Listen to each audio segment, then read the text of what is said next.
A wise man once said, "The future belongs to those who are working hard today." I then asked myself the very question: what is the future of Africa? What is the future of the black continent? What is the future of the black race? My name is Efosa Osaro. I'm the author of Osaro Theory, and you are listening to Osaro Theory Podcast.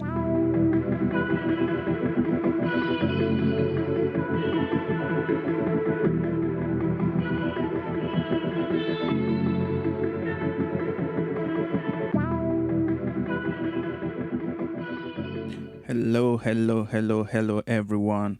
Welcome to another episode of Osaro Theory Podcast. My name is Efosa. So, in this episode, we're going to be talking about race and intelligence and discussing some of the misconceptions surrounding this topic. According to some mainstream Western psychologists, intelligence differs between blacks, white, and Asians. Sometimes many black people get really upset when topics like this do come up, and when you read the headlines, you hear many blacks writers or bloggers blaming the Western psychologists for being racist or calling them out for being racist. So I asked myself the question: why? Why do we get upset about something that doesn't relate to us in the first place? But because there are few black psychologists that have ever tried to debunk this myth, they actually gave a lot of reason for many whites to actually believe this to be a scientifically fact. And before we jump into conclusion, I will really want to dive into this topic and debunk this controversial topic. But in order for me to do that, I will want to take you guys into the history of race and intelligence and go back to the evolutionary explanation of race and intelligence. So we'll be looking at some few examples here. So if we want to start talking about race and intelligence, we really have to understand what intelligence is. So yes, for us to understand intelligence, we must define what intelligence is. According to the definition of general intelligence, intelligence is the ability to acquire and apply knowledge and skill. I believe that many Western psychologists have confused intelligence to survivability skill. Why do I say that? So, the idea of race and intelligence first came into the mainstream when Bell Curve was released, and a book that was published by Charles Murray and Richard Henston that suggested that black Africans are lesser intelligent than whites and that Asians are more intelligent than white. They posited that based on the theory of evolution, that 200,000 years ago, modern human evolved in Africa. And between that 200,000 years, 100,000 years, a group left Africa. And the more north they went out of Africa, the harder it was for them to get food and raise children and gain shelter. So due to the environmental challenges that they encounter in Europe and in a very cold environment, that the intelligence increases because of the challenges and the survivability skill that were needed to survive in Europe. And they also posited that Asians who departed from the group who left Africa between 40,000 years and who departed from European becomes even more intelligent than the European because they had even more challenges based on their environment in Asia. The misconception around this topic is because when it comes to race and IQ, this has become one of the main taboo in science, that they are pro race and IQ psychologists, people who believe in genetics variants and genetics variations and how it alters intelligence, how genes and intelligence go together. And there are those psychologists who believe that, well, there's no really way to prove what race can be intelligent than others based on genetics or based on the IQ test score.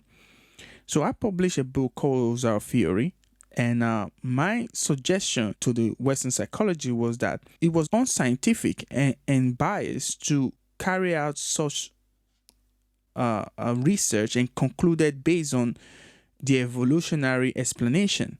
Because let's take, for example, if according to the Western psychologists that due to the environmental challenges that Europeans encountered in Europe, and the reason why Europeans are more intelligent than blacks, and that is also the reason why Asians are more intelligent than whites. If we have to agree on that basis and says, okay, based on the differences in environment, different intelligence applied. So my question to Western psychologists, which I posited in my book, that why are we going to use a different intelligence that came from a different environment to compare with an individual or race of people that never encountered that environment or that never come from that experience? Say, for example, if we have an alien, a UFO, some might call it, come from outer space and from a different planet and come down to Earth, probably the alien might be less intelligent than human or way more intelligent than human. Then how are we going to measure the alien's intelligence and compare it to humans? The only biological and explanation will be, well, maybe because the alien comes from a different environment that require different skills and different survival need that makes them more intelligent than human. But we cannot label human to become less or deficient in intelligence comparing to the aliens, because humans do not live in the planet or the place where the alien comes from. That same applies to Western psychologists, that when it comes to intelligence and race, a lot of Western psychologists have extrapolated what makes them feel better about intelligence and ignore the rest of the empirical evidence, meaning that if white evolve in an environment that is colder, that has more environmental challenges, and these challenges increases their capacity of intelligence, then would it be fair for whites to take that same intelligence and compare it to Africans who didn't go through that same environmental challenges? That is what Osaro Theory posited and said this is bias, is unscientific. It wouldn't be fair, because you can have two individuals living in separate environment with separate skills and separate intelligence. Like the example that made earlier by the aliens. Aliens can be more intelligent than human or lesser intelligent than human, depending on the environment they come from. So their intelligence will be considered as intelligence for them. Whether this intelligence is a higher intelligence or lower intelligence, it's gonna be some level of intelligence for their own survival or for their own survivability in their environment. So is the same apply? Like Africans who didn't evolve in Europe have different intelligence that was essential for Africans' own survivabilities, African own environmental need. Like when you look at a lot of the technological necessity that Europeans discovered, African never thought of those things. Why? Because maybe it wasn't needed. We can't say it's because they were less intelligent. Maybe it just wasn't needed. For example, think about a radiator or heating system, right? In every house in Europe, you find a heating system. But when you go to Africa, there's no need for a heating system because it's just not what people would think of creating, because it's a different environment.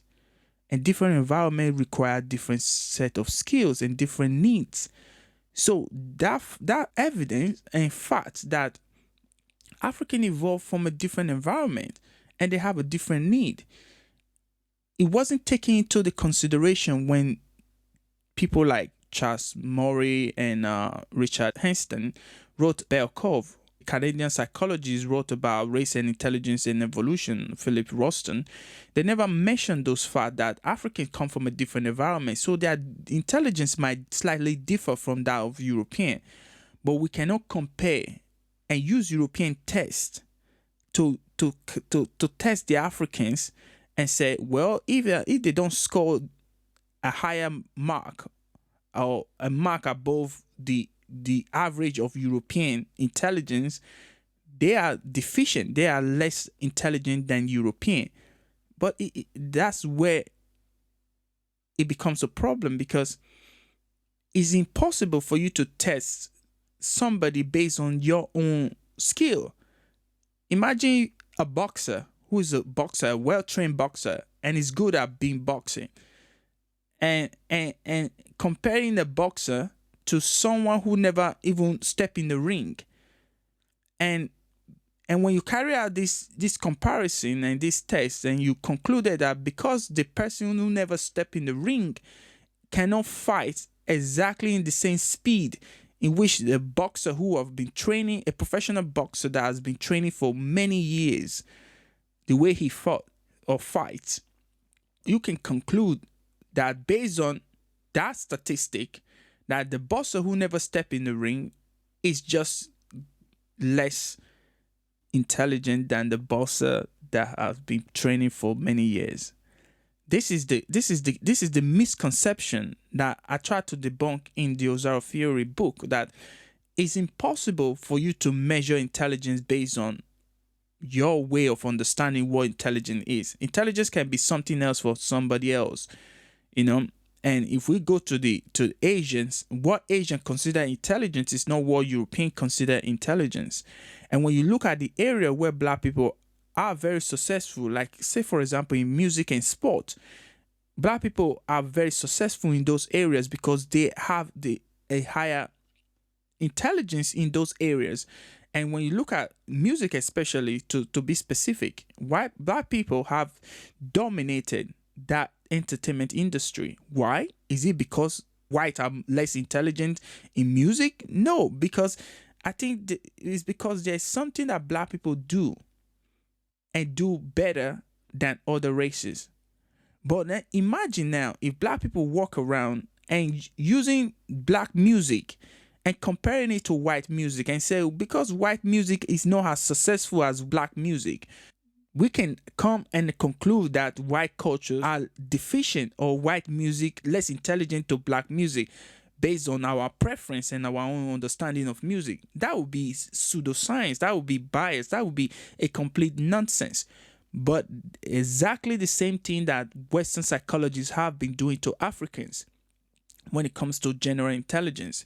They have been using their own tests to conduct this research and say, well, if African does not score like us, they must be less intelligent than us.